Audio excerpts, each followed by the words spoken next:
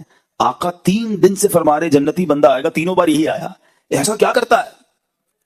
اچھا اب کمال دیکھو, حضرت عبداللہ بن عمر انصاری نے کیا کیا, کہتے حضور مجھے آپ کا مہمان بننا ہے, کیا آپ میری مہمان نوازی کریں گے؟ انہوں نے کہا ٹھیک ہے آ جائیں میرے گھر آ جائیں. کیوں گھر جانا تھا؟ کہ اس کا عمل معلوم کرنا تھا, اس کی نیکی معلوم کرنی تھی. اکیلے میں کرتا کیا ہے, ایسا کیا کرتا ہے کہ پیارے آقا علیہ الصلوۃ والسلام 3 دن سے فرما رہے کہ اس دروازے سے جنتی بندہ آئے گا, یہی بندہ آتا ہے. اچھا ہم کسی کے گھر کیوں جاتے ہیں کہ یار کسی کے گھر جائیں ذرا دیکھے تو صحیح کماتا کیا ہے, اندر کی اطلاع ملے کہ گھر کیسا ہے, اس کا خرچہ کتنا کیا ہے. ہم کسی کے گھر نارملی کوئی بندہ کسی کا مہمان اس لیے بھی بنتا ہے کہ ذرا جاسوسی کرے, مگر صحابہ کا خیال دیکھو, ان کی صفائی دیکھو, دل کی نیتیں دیکھو, کیا اس لیے مہمان بننا تھا کہ دیکھوں تو صحیح نیکی کیا کرتا ہے, یہ کون سی نیکی ہے جو اس بندے کو جنتی بنا بیٹھی. کہتے میں 3 دن اور 3 راتیں اس بندے کے گھر میں رہا, میں نے کوئی خاص عمل نہیں دیکھا, نارمل وہی نماز, ہم بھی نماز پڑھتے تھے, وہ بھی نماز پڑھتے, وہ بھی جناب ذکر اللہ کرتے تھے, ہم بھی کرتے, کوئی ایکسٹرا آرڈنری کام تو میں نے نہیں دیکھا. 3 دن بعد میں واپس جانے لگا, میں نے کہا میں جا رہا ہوں. تو اس نے کہا کہ آپ آئے کیوں تھے؟ کہا میں تو اس لیے آیا تھا کہ آپ کا کوئی خاص عمل ہے جو میں دیکھوں کہ پتا چلے کہ 3 دن تک نبی پاک نے فرمایا کہ اس دروازے سے جنتی شخص آئے گا, تینوں بار آپ آئے, آپ کا کوئی ایسا ایکسٹرا کوئی خاص کوئی بڑا عمل تو مجھے نظر نہیں آ رہا. تو وہ صحابی پتہ کیا کہتے ہیں کہ میرا عمل تو وہی ہے جو آپ نے دیکھا, میں تو نارمل سا آدمی ہوں, مگر ایک بات ضرور ہے کہ میں اپنے دل میں کسی مسلمان کے لیے کینہ نہیں رکھتا ہوں, نہ ہی کسی مسلمان کو ملنے والی نعمت پر حسد کرتا ہوں. حضرت سیدنا عبداللہ رضی اللہ عنہ نے فرمایا یہی وہ وصف ہے جس نے آپ کو اس مقام پر پہنچا دیا ہے. اب دونوں باتیں یاد رکھیے, دل گندا تھا, کینہ تھا, بغض تھا, مسلمانوں کے لیے حسد تھا, برے خیالات تھے, تو حج پر جا رہا تھا مگر قبر میں سانپ آ گئے, اور دل صاف تھا, حالانکہ بظاہر کوئی بڑا عمل نہیں تھا, مگر نبی پاک 3 دن تک جسے جنت کی بشارت عطا فرما رہے تھے کہ وہی شخص تھا.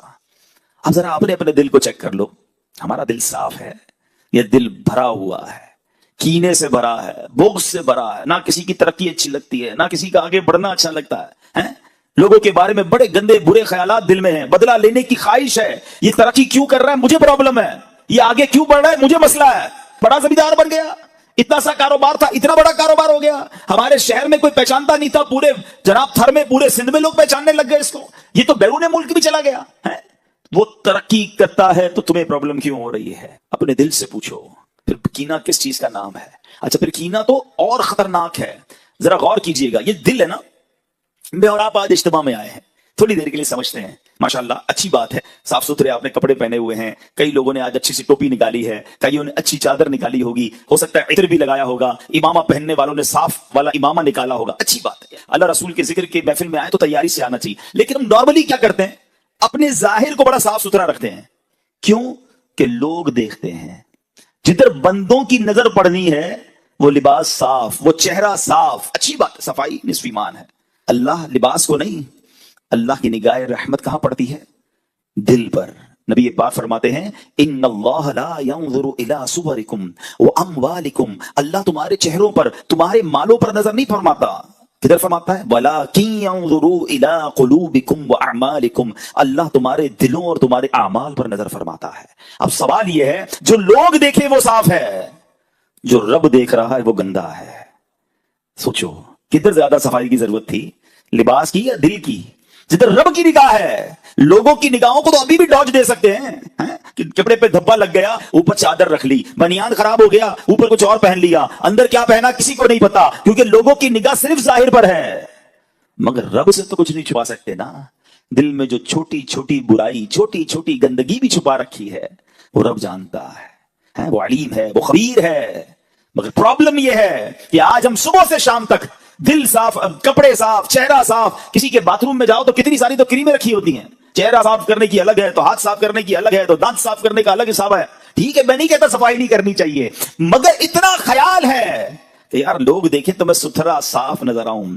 جس خالق نے تمہیں بنایا ہے وہ بھی تو دیکھ رہا ہے تمہیں. دل کا کیا حال ہے, کیا چھپا رکھا ہے؟ تکبر اندر چھپا رکھا ہے, غیبت اندر رکھی ہے, حسد اندر رکھا ہے, لوگوں کے لیے برے خیالات اندر رکھے ہیں, گندے گندے پلان اندر رکھے ہیں, دشمنیاں اندر رکھی ہیں. پھر کہتے ہیں اللہ مجھ سے راضی ہو جائے, وہ دیکھ رہا ہے. کہ تمہارے دل میں کیا ہے. نماز بھی پڑھتے ہو تو اس لیے کہ لوگ نمازی سمجھیں, لوگ تو سمجھ لیں گے نمازی, رب جانتا ہے نیت کدھر کی ہے. صدقہ خیرات اس لیے دیا کہ لوگ سخی سمجھیں, لوگوں نے تو دیکھا کہ میرے ہاتھ سے پیسہ نکلا غریب کو ملا, تصویر بھی کھنچ گئی. اللہ جانتا ہے کہ نیت کدھر کی ہے. اللہ کی رضا تھی, لوگوں کو دکھانا تھا, اس سے نہیں چھپا سکتے, اس سے کوئی ڈوج نہیں دے سکتا. یاد رکھنا, وہاں نہیں بات بنانے کی مجال.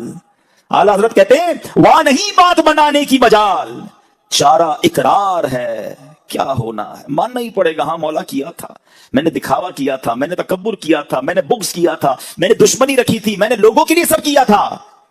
ادھر نہیں بچ سکو گے. خدا را بات کو سمجھو, اپنا دل صاف کرو. اور دل میں جس بیماری کا آج میں ذکر کرنے آیا ہوں یہ بہت خطرناک ہے. اس نے ہماری محبتیں ختم کر دی, ہماری رشتہ داریاں ختم کر دی, ہماری دوستیاں ختم کر دی. ساتھ بیٹھتے ہیں, کھانا بھی ساتھ کھاتے ہیں, ایک ہی گھر میں رہتے ہیں, مگر دل میں ایک دوسرے کے لیے کینہ ہے. اچھا ملیں گے بھی مسکرا کر, ماشاءاللہ کیسے ہیں, ٹھیک ہے, سب خیر ہے. دل ہی دل میں ہو رہا ہوگا, تباہ ہو جائے بندہ. سات روز کھاتے, وہ آ کر بتاتا بھی ہوگا یار اس بار فصل بہت اچھی ہوئی, اللہ نے بڑا کرم کیا, باجرہ بہت نکلا, ارے گوار کی فصل بھی بہت اچھی ہوئی, اللہ نے بڑا کرم کیا, مونگ کی دال اس بار تو کمال ہو گیا. وہ کمال ہو گیا کہہ رہا ہے, اندر جلن ہو رہی ہے, اس کو کمال کیوں ہو گیا؟ آپ سوچو یار, وہ دل کتنا گندا ہے جو کسی مسلمان کی ترقی پر افسوس کر رہا ہے, جس کو کسی مسلمان کی خوشی میں پرابلم ہو رہی ہے. اس دل کا کتنی گندگی ہے اس دل پر, وہ ہمارے دل میں اگر ہے تو. اور یہ کتنا برا عمل ہے. میں نے دونوں عمل بتا دی ہے. کینے والا دل سانپ والی قبر میں گیا, اور جو دل صاف تھا اس کو آقا نے جنتی فرما دیا. اب طے آپ نے کرنا ہے کون سا والا دل رکھنا ہے. سنو اب میرے پیارے اسلامی بھائیوں, کینے کی ذرا تعریف بھی سمجھ لو. تھوڑا حسد سے یہ ہٹ کر ہے. حسد الگ ہوتا ہے, کینہ الگ ہوتا ہے, مگر یہ بہت قریب قریب ہے. کینہ یہ ہے کہ انسان اپنے دل میں کسی کو بوجھ جانے, اس سے دشمنی اور بغض رکھے, اور یہ نفرت کی کیفیت ہمیشہ باقی رہے. اب اس کا ٹیسٹ پتہ ہے کیا ہے, چھوٹا سا ٹیسٹ کر لو. آپ کے جاننے والوں میں سے کوئی ایسا ہے, اچھا ایک بات یاد رکھنا, کینہ ہو یا حسد یہ اسی سے ہو سکتا ہے جس کو آپ جانتے ہو, جس کو نہیں جانتے اس سے نہیں ہو سکتا. تھر میں رہنے والوں کا کسی برازیل میں رہنے والے سے حسد نہیں ہو سکتا. چاہتے ہی نہیں تو کیا, ہاں کوئی تھر والا ہی برازیل چلا گیا تو پھر تو حسد ہو سکتا ہے, ورنہ نہیں ہو سکتا. مثال کے طور پہ آپ ہی کے علاقے کا, آپ کے شہر کا, آپ کا رشتہ دار, آپ کے ساتھ کام کرنے والا, آپ کا پڑوسی بھی ہو سکتا ہے, آپ کا دوست بھی ہو سکتا ہے, ٹھیک ہے نا. اب آپ غور کریں کہ آپ کے جاننے والوں میں سے کوئی ایسا ہے کہ جب اس کی تعریف آپ کے سامنے ہوتی ہے نا تو آپ کو تکلیف ہونا شروع ہو جاتی ہے. یار کوئی اور بات کرو نا بھائی, اس کا ذکر کیوں کر رہے ہو, کوئی اور بات کرو. اور جی چاہتا ہے کہ کسی طرح موقع ملے تو میں اس کو نقصان پہنچاؤں. معذرت کے ساتھ یہ جو انٹیریئر کے ایریاز ہیں نا, اندرون کے جو علاقے, تھر بھی ہے اس میں, سندھ بھی ہے, پنجاب بھی ہے, بلوچستان بھی ہے, خیبر پختونخوا بھی, بدقسمتی یہ ہے کہ یہاں دشمنیاں پالی جاتی ہیں اور برسوں دشمنیاں رکھی جاتی ہیں. بچوں کو بھی بتایا جاتا ہے کہ فلاں خاندان ہمارا دشمن ہے. بتاؤ یار, کیا اسلام اس لیے آیا تھا؟ میرے آقا تو دشمنیاں مٹانے آئے تھے نا. نبی پاک نے تو فتح مکہ کے بعد خون کے پیاسوں کو بھی معاف کر دیا تھا, اور آج مسلمان کو معاف کرنے کے لیے تیار نہیں ہے. اور اگر آپ سٹارٹ دیکھیں تو کسی چھوٹی سی بات سے یہ معاملہ شروع ہوا ہوگا, اور اب تک نہ جانے کتنے لوگ قتل ہو چکے ہوں گے, لیکن احساس نہیں ہے. پھر کینہ اور کس شے کا نام ہے کہ تم دشمنی رکھتے ہو دل میں. پھر سوچ لو کہ یہ کہیں بیماری ہمیں قیامت کے دن مروا نہ دے, قبر میں سانپ اور بچھو نہ آ جائے. حدیث پاک کا مضمون ہے کہ کچھ بیماریاں ایمان مونڈ دیتی ہیں. ایمان مونڈنے والی بیماری کون سی ہیں؟ فرمایا اس میں کینہ اور حسد بھی ہے, جو انسان کا ایمان برباد کر دیتی ہے. خدا اس وبا کو نکالیے. نبی پاک فرماتے ہیں ان قریب میری امت میں پچھلی امتوں کی بیماریاں آ جائیں گی. صحابہ کرام نے عرض کی حضور پچھلی امت کی بیماریاں کیا ہیں؟ تو آقا نے فرمایا تکبر, اترانا, ایک دوسرے کی غیبت کرنا, دنیا میں ایک دوسرے پر سبقت کرنے کی کوشش کرنا, بغض رکھنا, بخل یعنی کنجوسی کرنا, یہاں تک کہ وہ ظلم میں تبدیل ہو جائے, پھر فتنہ و فساد بن جائے. یہ پچھلی امتوں کی بیماریاں تھیں, مگر آج ہمارے اندر بھی ہے. چھوٹی چھوٹی بات پر دشمنیاں پالی ہیں. اور یہ جو حسد ہے نا, یہ تو اتنا برا عمل ہے, اتنا برا عمل ہے. میں ذرا ایک سوال پوچھنا چاہتا ہوں, آپ کو اندازہ ہو جائے گا کہ حسد ایکچولی کتنی بری چیز ہے. مجھے بتاؤ شہرت دینے والا کون ہے؟ سب مل کر جواب دیں گے. دولت دینے والا کون ہے؟ ارے اللہ کا نام لے رہے ہو, زور سے لے لو نا. دولت دینے والا کون ہے؟ شہرت دینے والا کون ہے؟ اولاد دینے والا کون ہے؟ عزت دینے والا کون ہے؟ روزی دینے والا کون ہے؟ جب سب دینے والا اللہ ہے, اور اگر وہ کسی کو دے رہا ہے تو تمہیں پرابلم کیوں ہو رہی ہے؟ کبھی سوچا یہ حسد کتنا برا عمل ہے کہ جس کو رب دے رہا ہے تمہیں اس میں پرابلم ہے. اصل میں جو حسد کرنے والا ہے نا, وہ اللہ پر اعتراض کرتا ہے کہ اللہ اس کو کیوں دیا, مجھے کیوں نہیں دیا. یہ ڈائریکٹلی رب پر اعتراض ہے. اور دنیا میں جو سب سے پہلے گناہ ہوئے تھے نا, ان میں سے سب سے پہلے جو گناہ ہوئے وہ یہی تو تھے، حسد تھا، تکبر تھا۔ کیوں قابیل نے حابیل کو قتل کیا تھا؟ حسد تھا۔ کیوں شیطان نے حضرت آدم کو سجدہ نہیں کیا؟ حسد ہی تو تھا، تکبر ہی تو تھا۔ یہ سب سے پہلے اس دنیا میں ہونے والے گناہ ہیں۔ مگر آج مسلمانوں کے اندر بھی حسد اور کینہ آ چکا ہے۔ حسد ہے کیا؟ حسد کہتے ہیں کہ کسی کو نعمت ملے نا تو بندے کو یہ تکلیف ہو کہ یہ نعمت اس سے چھن کر مجھے مل جائے، اور اگر مجھے نہ ملے تو کم از کم اس کی تو برباد ہو جائے۔ آپ سوچیں یہ کتنا برا عمل ہے، کتنا گندا ہے وہ شخص جو یہ سوچتا ہے کہ کسی مسلمان کو بربادی ہو جائے۔ ایک بات یاد رکھنا، جو دوسروں کا برا سوچتا ہے نا اس کا خود ہی برا ہوتا ہے، کوئی کسی کا بگاڑ نہیں سکتا۔ ہاں، حسد کرنے والا جلدا رہے گا، کم کسی کا کچھ نہیں کر سکے گا۔ جو اس کے نصیب میں اس کو مل کر رہنا ہے۔ ساری دنیا مل کر کسی کو نیچے کرنے کی کوشش کرے نا، اور اللہ نے عزت رکھی ہے تو کوئی نیچے کر نہیں سکتا، اور ساری دنیا مل کر کسی کو اٹھانے کی کوشش کرے اور نصیب میں ذلت لکھی ہے تو کوئی اس کو بچا نہیں سکتا۔ وَتُعِزُّ مَن تَشَاءُ وَتُذِلُّ مَن تَشَاءُ بِيَدِكَ الْخَيْرُ۔ اللہ جسے چاہے عزت دے، جسے چاہے ذلیل فرمائے، وہ اس کی شان کے لائق ہے۔ ہم اور آپ کون ہوتے ہیں؟ لیکن یہاں پرابلم ہے، ہمارا دوست آ کر ہمیں کہے کہ سائیں نیا گھر لیا ہے، آئیے آپ کی دعوت ہے، جائیں گے اس کے گھر پہ بریانی بھی کھا کر آئیں گے، اور جیسے ہی باہر نکلیں گے پھر کہیں گے 2 نمبر کے پیسوں سے گھر بنایا ہے۔ سوچئے کتنا برا دل ہے کہ تمہیں کسی کی خوشی میں پرابلم ہے۔ کوئی بندہ آ کر کہنا ہے نئی موٹر سائیکل لی ہے، اچھا ماشاءاللہ دکھاؤ تو صحیح، مٹھائی کب کھلاؤ گے؟ مٹھائی بھی کھا لیں گے، جیسے ہی جائے گا کہیں گے یہ چوری کے پیسوں سے لی ہے، سود کے پیسوں سے لی ہے۔ یعنی آپ سوچیں اللہ اسے دے رہا ہے، پرابلم تم کو، یہاں تک کہ کوئی حج اور عمرے پر چلا جائے تو اس کے پیچھے بھی بری بری باتیں کر رہے ہوتے ہیں۔ وہ اللہ کے گھر جا رہا ہے، وہ مغفرت لینے جا رہا ہے، اور تم غیبت کر کے، تم حسد کر کے، تم کینہ پال کر اپنے اندر حرام جمع کر رہے ہو۔ کیوں سوچتے ہو ایسا؟ حسد کی ایک بڑی جائز پیاری صورت بھی ہے، اس کو عربی میں کہتے ہیں غبطہ اور رشک۔ وہ کیا ہے کہ اگر کسی کو آپ دیکھتے ہیں کہ اللہ نے اس کو اچھا چہرہ دیا ہے، شہرت دی ہے، دولت دی، اب اللہ سے دعا کرو نا، یا اللہ اس کو دی ہے مجھے بھی دے دے، اس میں کوئی حرج نہیں ہے۔ ہمارا مائنڈ بہت تھوڑا سا ہے، ہمیں لگتا ہے اس کو موٹر سائیکل مل گئی، اس کو گاڑی مل گئی، اس کو شہرت مل گئی، مجھے کیا ملا؟ کچھ نہیں ملا، یا اللہ اس کا مجھے چھین کے مجھے دے دے۔ یہ تو وہ کہے کہ جس کو یہ ایمان ہو کہ اللہ کے پاس اتنا ہی تھا، اس کو دے دیا اب اللہ کے پاس ختم ہو گیا، معاذ اللہ، ایسا تو ہے نہیں۔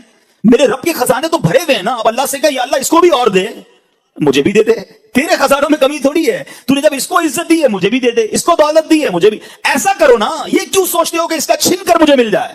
چھن کے ملے گا نہیں، تم چلتے ہی رہو گے۔ حسد کرنے والا دنیا میں بھی جلتا ہے اور آخرت میں بھی جلتا رہے گا۔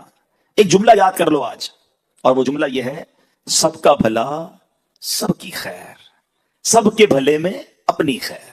ہاں، یہ دنیا میں دعا کرتے رہو، یا اللہ تو سب کا بھلا فرما، سب کی خیر فرما، ان سب کی بھی خیر فرما، میری بھی خیر فرما۔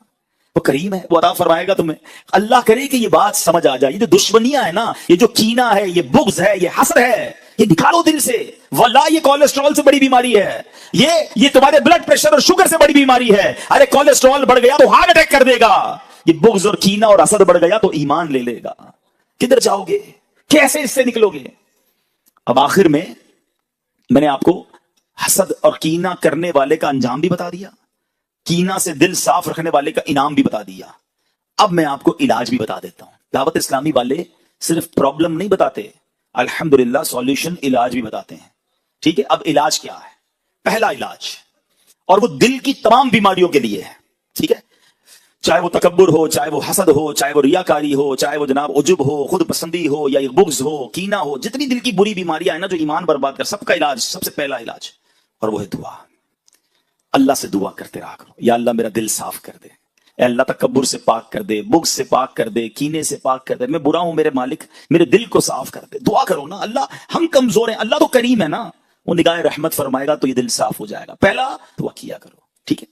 دوسرا علاج وہ ہے اینٹی بائیوٹک، تھوڑا سا مشکل ہوتا ہے نا، انجیکشن لگاتے درد ہوتا ہے نا، یہ درد والا علاج ہے، لیکن ہے بڑا زبردست علاج، کہ جس سے حسد ہو گیا ہے نا، یا جس کے لیے کینہ ہے دل میں، برا لگتا ہے، بربادی کی خواہش ہے جس کی، اور آپ کو لگا یار یہ تو میرے دل میں آ گئی ہے اور میں تو مر گیا۔ اچھا ایک آپ کو عجیب سی بات بتاؤں، جس سے حسد ہے نا یا جس سے کینہ ہے، اس کو پرابلم نہیں ہے، پرابلم آپ کو ہے، کیونکہ آپ کے دل میں بیماری ہے، اس کو تھوڑی بڑا مسئلہ ہے، بیمار آپ ہو گئے، تو اس کو کوئی مسئلہ نہیں، علاج آپ کو کرنا پڑے گا۔ تو اب علاج یہ ہے کہ اب اس کے لیے دعا کریں، جس سے حسد ہو گیا نا اسی کے لیے دعا کریں۔ اور دعا کیا کریں؟ مثال کے طور پہ کسی کی خوبصورتی سے حسد ہے، یار اتنا اچھا چہرہ کیوں ہے اس کا، اب دعا کریں گے اللہ اس کو اور اس کی خوبصورتی میں اضافہ فرما۔ کسی کی دولت سے حسد ہو گیا ہے، دعا کریں گے اللہ اس کے مال میں اور برکت دے۔ کسی کی شہرت سے حسد ہو گیا ہے، یا اللہ اس کی شہرت میں اور برکت دے۔ ہے مشکل، آپ بولے مولوی صاحب بندہ پہلے ہی اچھا نہیں لگ رہا اور آپ کہہ رہے ہیں اسی کے لیے دعا کروں، تو یہی تو میں بتا رہا ہوں، انجیکشن ہے یہ، تھوڑی تکلیف ہوگی آپ کو لیکن اس کا فائدہ بتا رہا ہوں۔